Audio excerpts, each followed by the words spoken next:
صدر صاحب نے بہت ہی زیادہ دھواں تقریر کی، لیکن صدر کے ہوتے ہوئے اس طرح کی تقریریں کرنے، کیا صدر کے ہاتھ میں کچھ بھی نہیں ہوتا؟ جس طریقے سے یہ بول رہا ہے، اس طریقے سے اگر کوئی یہ کام کرتا اور ان چیزوں کو روک سکتا تھا، میرے خیال میں، لیکن جب کوئی کام جو ہی نہیں کر فائنینشیل سکتا تو انکلوژن ہے وہ ہوتا ہی پولیٹیکل نہیں۔ انکلوژن کے بعد میں نے آپ سے کہا کہ ڈیسیژن میکنگ از پور. If you have poor decision making, the country will go the same direction.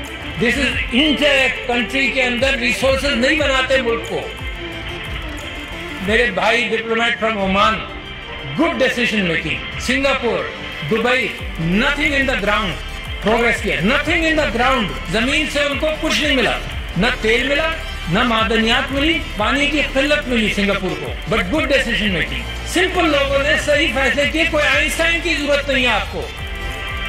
اب یہ جو لاکھوں کروڑوں نوجوانوں نے ووٹ دیا ہے، ان کا کانفیڈنس جمہوریت کے اندر مجھے خوشی ہوتی ہے سن کر دیکھ کر. اب ان کا کانفیڈنس اگر جمہوریت میں شیک ہوگا تو مجھے تو ڈر لگتا ہے کہ کسی اور طرف نہ نکل جائیں. یہ پاکستان کے اندر ہم سیاست میں لڑے چلے جا رہے ہیں، ایک دوسرے کا سر پھوڑ رہے ہیں وداؤٹ ریئلائزنگ کہ کتنا بڑا کرائسس ہے پاکستان میں. مطلب ہوش میں آنا چاہیے نا. گھر کو آگ لگاتے جاؤ، یہ احساس نہ ہو کہ کتنا نقصان پہنچا رہے. ہم بڑے بڑے آئیڈیاز اس چیز کے لا رہے ہیں کہ کہیں آپ کو کچھ پتہ نہ چل جائے. ٹویٹر بند کر دیں گے ہم، کیونکہ ہمارے پاس کوئی سولوشن انٹلیکچوئل نہیں ہے مقابلہ کرنے کا. ہم پولیس والا بھیج دیں گے اس کے گھر میں جو ٹویٹر کے اندر کوئی غلط بات کر رہے ہیں، because you don't have an intellectual capacity to handle. The bureaucracy keeps things slow. I know that.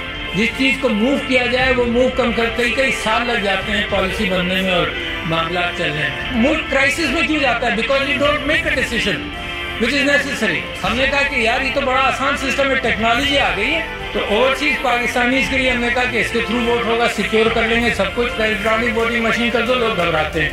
کیا ہوا؟ بیلٹ پیپر وہیں پرنٹ ہوگا.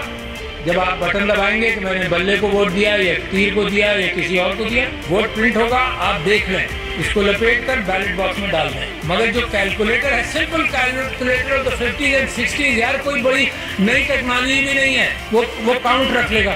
اچھا یہ کاؤنٹ ہے اور وہ کاؤنٹ ہے، اس کو میچ کر لینا. اگر ڈسکریپنسی ہے ایون آؤٹ کر لو، کوئی قانون پاس کر لو کہ ڈسکریپنسی کیسے ہینڈل ہوگی. وائی فائی سے بھی کنیکٹ نہیں کرنا، it is there and here in the count. نہیں، vested interest didn't want that to happen. To see where your country is today. جب آپ فائنینشیل انکلوژن کی بات کرتے ہیں تو پولیٹیکل انکلوژن کے بعد فائنینشیل انکلوژن کیسے ہوگا؟ پرائرٹیز کو پکڑو. میں نے آپ سے کہا 2,62,00,000 بچے باہر ہیں اسکولوں کے. یہ پرائرٹی میری نہیں ہے، کس کی ہوگی؟ لوگ مر رہے ہیں، میل نیوٹریشن، اسٹنٹنگ، ہیلتھ سیکٹر آپ کا خراب ہے. کہاں سے آئے گا سب کچھ؟ پیسے ہی نہیں ہے آپ کے پاس، ول نہیں ہے، آئیڈیاز نہیں ہے، آئیڈیاز نہیں پکڑ رہے.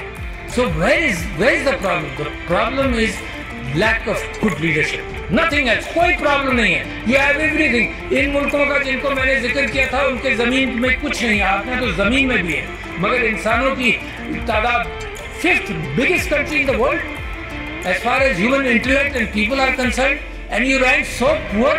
5-10 سال چاہیے سر کہ اپنے ریسورسز کو، انٹلیکچوئل ریسورسز کو پالش کر لے اور اس کے بعد ترقی آپ کے پیر چھوئے گی. مجھے یہ امید ہے کہ سب سے اچھا خوبصورت آئلینڈ کا امکان ہے پاکستان سے نکلنے کا. دس از اے وائبرنٹ کنٹری، اے وائبرنٹ قوم. مگر وائبرنٹ قوم کو اگر اس کی مینڈیٹ کو بھی اگنور کیا جائے تو اس کی وائبرنسی ختم ہونے کا امکان ہے. اور میں سمجھتا ہوں اتنا بہترین موقع ہے پاکستان کے لیے ٹرن اراؤنڈ کا کہ آئی بلیو کہ اللہ میاں راستے دیتا ہے مگر مسلسل راستے دیتا نہیں رہے گا شاید. میری دعا ہے کہ اللہ آپ کے لیے راستے فراہم کرتا رہے اور آپ ان راستوں کو پہچان لیں. یہ گمراہی سے نکل کر، یہ راستے گم کر دیتے ہیں نا، اسی کو گمراہی کہتے ہیں. گمراہی سے نکل کر صراط المستقیم کو پکڑ لیں تو انشاءاللہ nobody can stop you from becoming a great country, which is my dream and your dream.